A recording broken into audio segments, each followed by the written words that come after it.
अजीम और बाबरकत नाम में आप सबों की सलामती हो। सब तशरीफ रख सकते हैं। सबसे पहले मैं खुदाए मसजूद अपने जिंदा रब की बेहद मशकूर व ममनून हूँ कि उसने आज की सुबह ये फजल बख्शा कि मैं आज इस कलीसिया में आकर खुदा के कलाम की खिदमत सरअंजाम दे सकूँ। इसके बाद मैं बड़े ही हमारे बातों की मोहतरम खुदा के खादम फादरी कमर की और उनके साथ मेरे भाई आकाश हैं और उनकी फैमिली की दिल से शुक्रगुजार हूँ जिन्होंने मुझे इस काबिल समझा और मुझे दावत दी कि मैं इस कलीसिया में आके खुदा के कलाम की खिदमत सरअंजाम दे सकूँ। आमीन, हालेलुया, हालेलुया। आए जिनके पास खुदा का जिंदा कलाम है वो मेरे साथ निकालें पुराने अहदनामे में से वाइस की किताब उसका 12वां बाब और उसकी 13वीं और 14वीं आयत। कलामे खुदा में से वाइस की किताब अहदनामे अतीक में से 12वां बाब और उसकी 13वीं और 14वीं आयत। मेरी दरख्वास्त है भाई आकाश से कि वो तलावत करने में हमारी रहनुमाई करें। भाई कमर कर सकते हैं।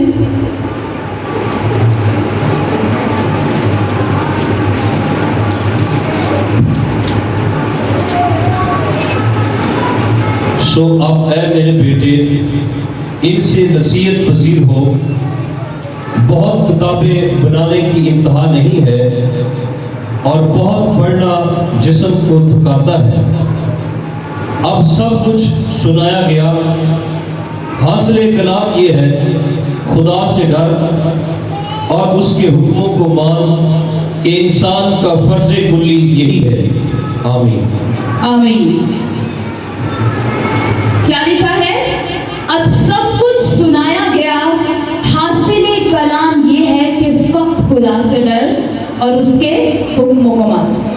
मसीह यीशु में मेरे अजीजों, ये बातें जो अभी तलावत आपके सामने की गई है 2 आयत की वाइस की किताब में से, ये कौन लिख रहा है या कौन हमसे कह रहा है? कितने लोग हैं जो जानते हैं वाइस की किताब जो है वो किसने लिखी?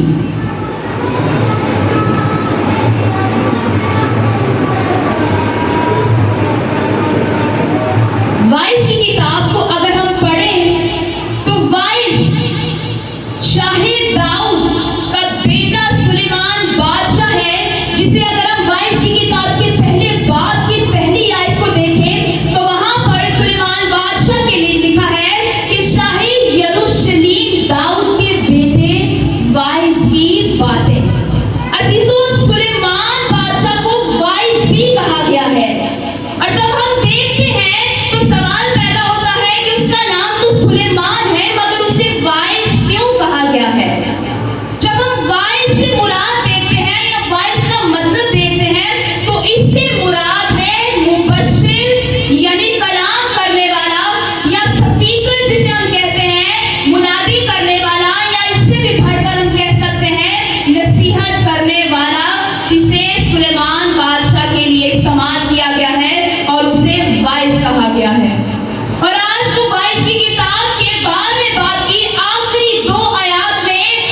मांगा बल्कि उसने खुदा से हिकमत मांगी। और लिखा है कि ना सिर्फ खुदा ने उसे हिकमत दी बल्कि उसने कहा चूंकि तूने मुझसे ये सब कुछ नहीं मांगा, उसने उसके साथ उसे दौलत, शोहरत और हर तरह की उसने उसे ऐशो-इशरत की चीजें दी। और सुलेमान बादशाह लिखता है कि मैंने इन तमाम दुनिया की चीजों को हासिल करके देखा है कि इनसे कुछ फायदा नहीं।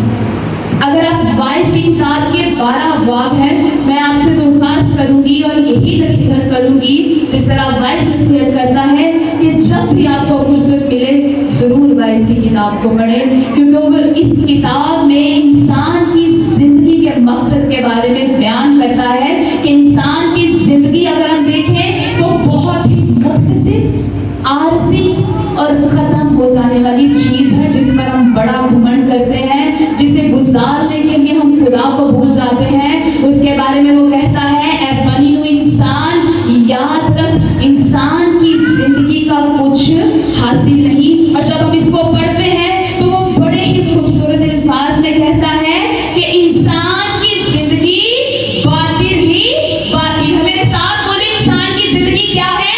बातिल ही बातिल है। इंसान की जिंदगी पुतलान है, इंसान की जिंदगी हवा की चरान है। यानी बातिल से मुराद है कि इंसान की जिंदगी बेकार, बेफायदा, लाहासिल है। और जब हम हवा की चरान के बारे में पढ़ते हैं या इसके बारे में तहकीक करें तो अजीजों लिखा है कि जिस तरह की इंसान हवा को कभी मुट्ठी में कैद नहीं कर सकता, उसकी जिंदगी भी ऐसे ही है कि वो इस जिंदगी को कैद नहीं कर सकता। कि कब कहां खत्म हो जाए कोई इंसान नहीं जानता। मगर सवाल पैदा होता है कि अगर इंसान की जिंदगी बेकार है, बेमानी है, इसका कोई फायदा नहीं, तो इंसान होते हुए हमारे लिए भी ये सवाल होता है फिर इंसान की जिंदगी का मकसद क्या है? हम अपनी जिंदगी के मकसद ढूंढते हैं, अच्छा पढ़ लेना, अच्छा बैंक बैलेंस बना लेना। बतौर माँ बाप, वालिदैन हम सोचते हैं हम अपने बच्चों को अच्छा मुस्तकबिल दें, ये हमारी जिंदगी का क्या है? मकसद है। हम अच्छा बैंक बैलेंस जमा कर ले, ये हमारी जिंदगी का मकसद है। मैं कल सफर कर रही थी तो एक लेडी मेरे सामने बैठी, मांगने वाली थी, कहती है काश मेरे पास इतने पैसे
कि खुदा का इतना बड़ा मंसूब, खुदा का नबी जिसे खुदा ने दुनिया में रहते हुए दौलत और शोहरत दोनों अरूज पर जाकर दिए थे, मगर वो कहता है ये सब कुछ क्या है, बेफायदा है। मेरे साथ रहें, क्योंकि हम सब भी शायद दिन रात इन्हीं फिक्र तरद्दुद में रहते हैं, इन्हीं चीज़ों में रहते हैं और सोचते हैं यही हमारी जिंदगी का मकसद है, यही हमारी जिंदगी का फर्ज है। मगर सुलेमान बादशाह आज की तिलावत करता आयात में कहता है, क्या कहता है भाई साहब जरा बोलिएगा, अब सब कुछ सुनाया गया। क्या किया गया? अब सब कुछ सुनाया गया। उसने पिछले 12 अबवाब में तफसील के साथ इंसान की जिंदगी का लुब्बे लबाब, इंसान की जिंदगी का खुलासा, यानी वो इंसान जो इस दुनिया में रहकर करता है उसके बारे में उसने फरिश्ते कायम कर दी और उसने बताया कि जो कुछ इंसान इस दुनिया में करता है वो सब कुछ नाहासिल, वो सब कुछ बेकार है, वो सब कुछ बेफायदा है। इसलिए इंसान की जिंदगी का मकसद, इंसान की जिंदगी का हासिल, इंसान की जिंदगी का फर्ज यही है कि वो फक और फक खुदा से डरे और उसके हुक्मों को माने। एक लफ्ज यहाँ पर लिखा गया है कि इंसान की जिंदगी का फर्जे कुली यही है। फर्जे कुली से क्या मुराद है? फर्जे कुली यानी तमाम फराइज का एक फर्ज। हम दुनिया में क्या क्या काम करते हैं फर्ज कहकर, कोई बताएगा? बच्चों की अच्छी तरबियत करना मेरा फर्ज है, ड्यूटी करना मेरा फर्ज है, इन्हें अच्छी सहूलियत फराहम करना मेरा फर्ज है। अब भाइयों की जो माँ जो दस बड़ा की फर्ज होता सवेरे उठ के ज़ेन च की होंगे है, रोजी रोटी कमाना मेरा फर्ज है, बहनों का घर के काम करना मेरे फराइज है, कपड़े धोना मेरा फर्ज है। याद रखिए सुलेमान बादशाह कहता है कि खुदा ने इंसान की जिंदगी के लिए जो कुछ इस दुनिया में बनाया है वो इंसान के लिए बनाया है। उसने बनाया कि वो इससे लुत्फ उठाए, वो उसकी जिम्मेदारी है। अगर हम देखें तो सिर्फ मसीही ईमानदार ही इन तमाम जिंदगी के कामों को बतौर जिम्मेदारी पूरा नहीं कर रहे, बल्कि आप गैर मसीही ईमानदारों को देखो तो वो भी इन कामों में आपको मसरूफ़े अमल दिखाई देंगे। मगर उन लोगों से मसीही ईमानदारों का, खुदा के लोगों का फर्क ये है कि वो सिर्फ दुनिया के इन कामों में ही दिल नहीं लगाए रहते, वो सिर्फ इन चीजों के पीछे ही नहीं भागते रहते, बल्कि उनकी जिंदगियों का सिर्फ फर्ज नहीं बल्कि फर्जे खुली ये है कि वो हर वक्त, हर लम्हा, हर दिन, हर काम करते हुए, जिंदगी की हर जिम्मेदारी को पूरा करते हुए, इस रूए ज़मीन पर अपनी जिंदगी की हर सांस जीते हुए फक्त और फक्त खुदा से डरता रहे और उसके हुक्मों को मानता रहे। आज अपनी अपनी जिंदगियों का जायजा लें, कितने काम हैं जो करते हुए दिन रात आप खुदा के डर को अपने सामने रखते हैं। जब हम घर से बाहर निकलते हैं या घर में काम करते हैं तो कभी गौर किया है आपके हर उस काम में आपको खुदा का खौफ नजर आ रहा हो, या आपने खुदा के अहकाम को पूरा करते हुए अपनी जिंदगी को गुजारा हो? मैं आपसे पूछ रही हूँ, बड़ी जिंदा दिल कलीसिया है और मैं जब यहाँ पर आई तो मुझे बहुत अच्छा लगा कि किस कदर पुरजोश तरीके से सब लीड कर रहे हैं, मिलकर गा रहे हैं और मेरा दिल वाकई ही जोश से भर गया था आप लोगों को देखकर। बेशक मैं अक्सर औकात जब गाँव में जाती हूँ दूर दराज तो ऐसा लगता है बड़ी जी ठंडी कलीसिया है, कोई जोश नहीं, लेकिन मुझे यहाँ पर खुदा के खादम की मेहनत नजर आ रही है। वो कि हम तादाद में थोड़े हो ज्यादा हो, खुदा को इससे कुछ गर्ज नहीं।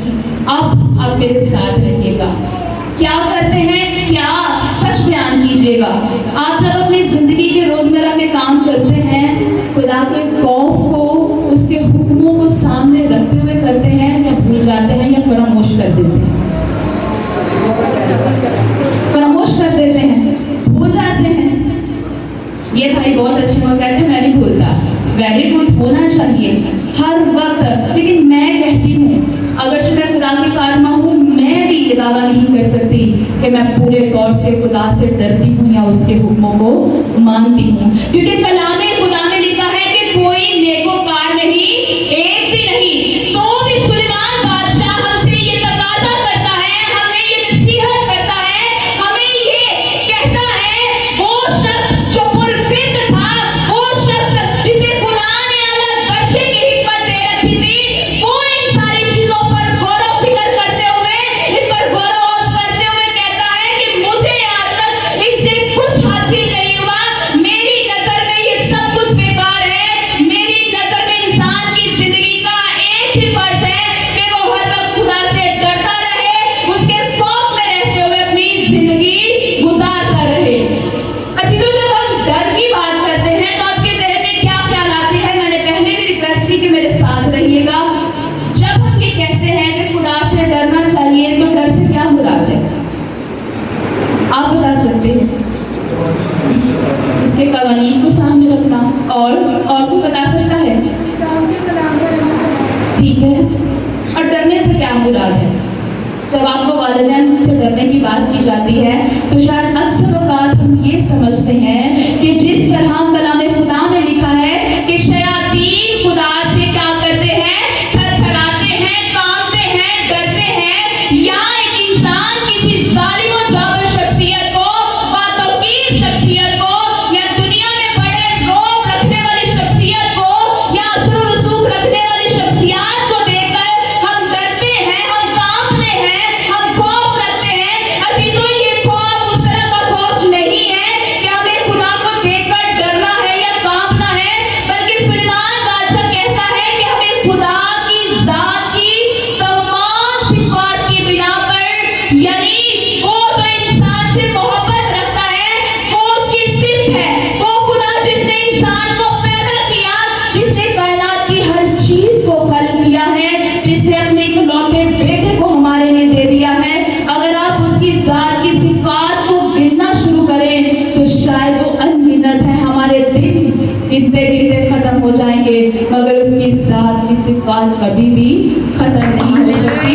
वो कहता है उसकी जात की सिफात की बिना पर क्या कर, उसे डर। ऐ इंसान, याद रख, आज वो तेरे अंदर रहता है। और सुलेमान बादशाह जब जमीन पर खुदा के लिए पहली बार हैकल बनाता है तो वो दुआ करता है, कहता है, खुदा तू ऐसा खुदा है जो आसमानों के आसमानों में समा नहीं सकता, मगर वो हमसे इतना प्यार करता है कि वो आज हमारे जिंदा मजलिस के अंदर रहता है। मगर मैं ये दावे से कहती हूँ कि हम इस कदर खुदा से दूर रहकर जिंदगी गुजारते हैं कि हमारे अंदर खुदा का खौफ उस दौर से दिखाई नहीं देता, ना हम खुदा के हुक्मों को उस तरह मानते हैं।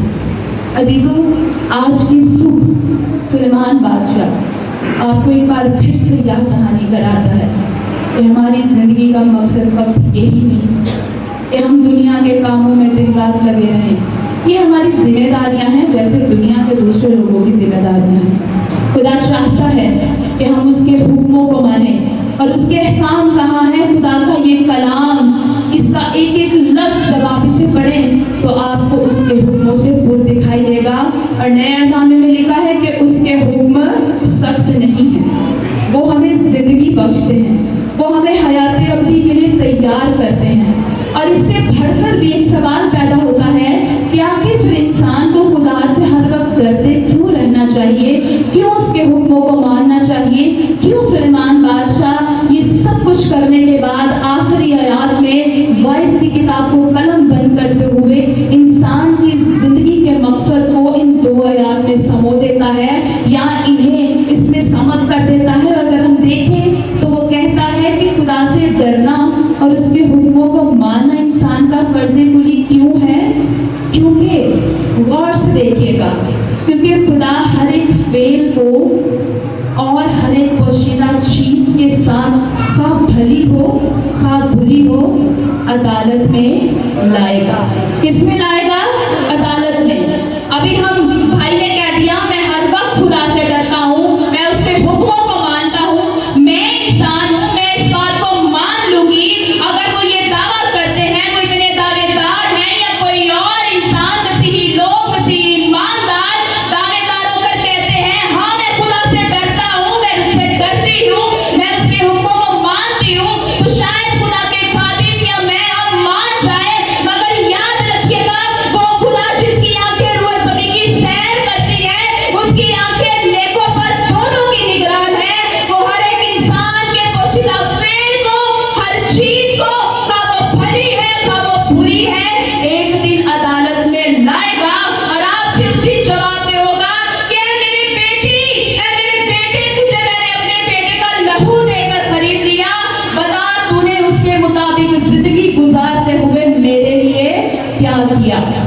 शायद उधर नहीं जो खलोते होंगे ना तो आखेंगे हाँ यसू जो पूछेगा की कीता सी ओ मैं मास्टर्स कीता है ना मैं की कीता बच्चों की अच्छी परवरिश की घर जाके थले जमीन पे आलीशान पत्थर लगे है ना भाई की कहेंगे और बड़ा बैंक बैलेंस 2-4 लाख है कोई कहेगा मेरे को करोड़ा नहीं हाँ अब उस पर असर रह गया कि तू बुला लिया वक्त आ गया क्या ये सब चीजें और ना सिर्फ ये चीजें आपके काम आपके फेल जो छुप छुपा के पर्दों के नीचे अंधेरे कमरों में या आजकल अगर आप देखें तो इफ्सियों 5वें बाब में लिखा है कि वक्त को गनीमत जानो क्योंकि दिन बुरे हैं और मीनू दसंगे लोड़ को नहीं सानू आप भी पता दिन बहुत बुरे हैं हाँ और पौलुस रसूल उस वक्त कैद में था ऐसा खुदा का बंदा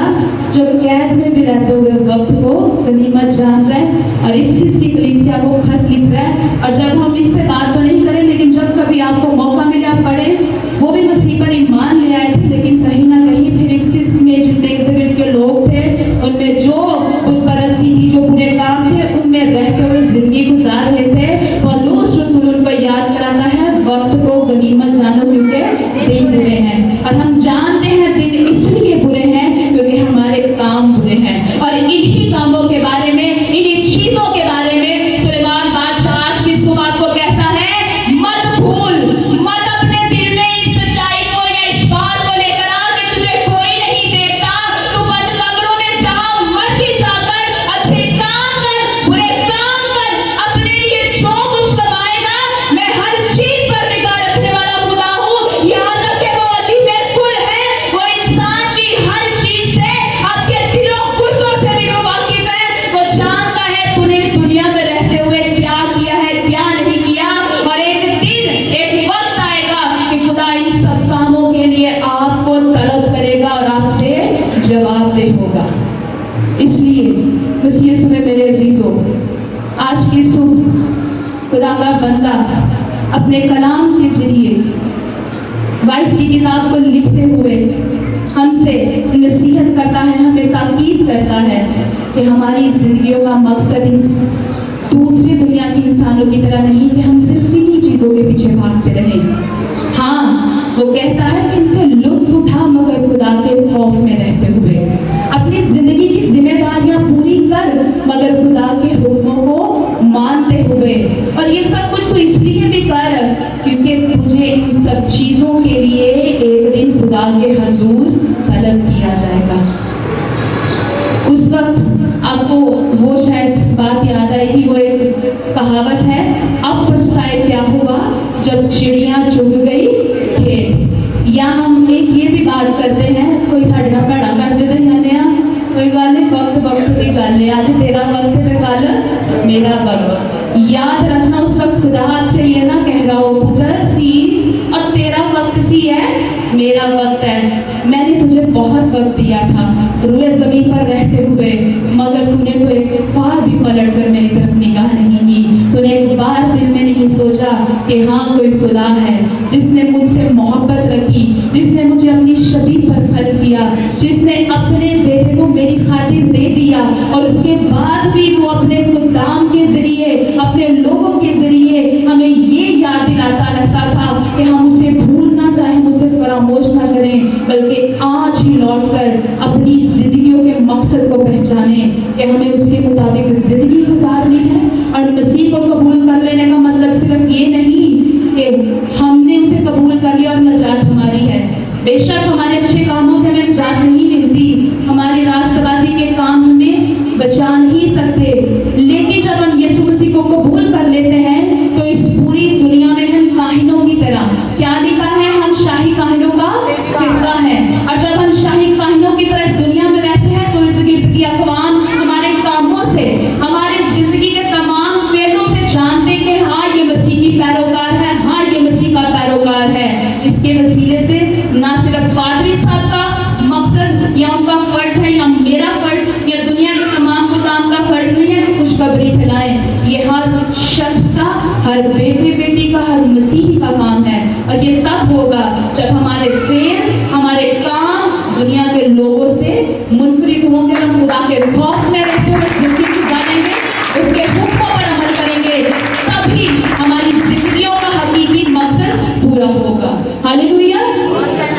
आशिक कलाम के वसीले आप सबको अपनी जिंदगी के एक मकसद से वाकिफ होते हुए, खुदा के खौफ में रहते हुए अब तक जिंदगी गुजारने का फजल अता करे।